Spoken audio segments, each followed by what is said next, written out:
పూజారి గారైతే చంచలమ్మ కుటుంబం ఇంటి దగ్గరకు వచ్చి ఇలా అంటూ ఉంటారు. ఆ రోజు అమ్మవారు నగలు దొంగతనం చేసిన ఆ కళింగ ఇప్పుడు జైలు నుండి బయటకు వచ్చాడు. ఆడు మహా దుర్మార్గుడు అని చెప్పి పూజారి గారైతే ఆ కళింగ గురించి చెప్తూ ఉంటారు. ఇంతలో ఆ కళింగ జైలు నుండి బయటకు వచ్చి రోడ్లపైన విర్రవీగుతూ ఉంటాడు.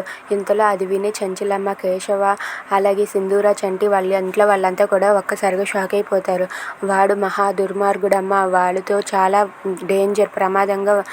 వాడు చాలా ప్రమాదం, మీరు జాగ్రత్తగా ఉండండి అని చెప్పి అంటూ ఉంటాడు పూజారి గారు. దాంతో చంచలమ్మ ఫ్యామిలీ అంతా కూడా భయపడిపోతారు. ఇంతలో విజయమ్మ అయితే ఆ కళింగకి ఫోన్ చేసి ఇలా అంటూ ఉంటుంది.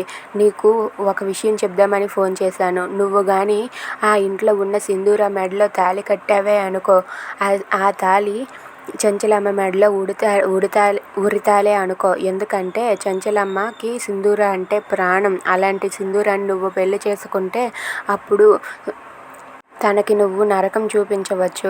చంచలమ్మకి మెడలో ఉరితాడు వేసినట్టే గుర్తుపెట్టుకో అని చెప్పి అంటూ ఉంటుంది. అది విని కళింగ అయితే తాళిబొట్టు తీసుకొని సింధూర దగ్గరికి వెళ్తాడు. Please subscribe our channel.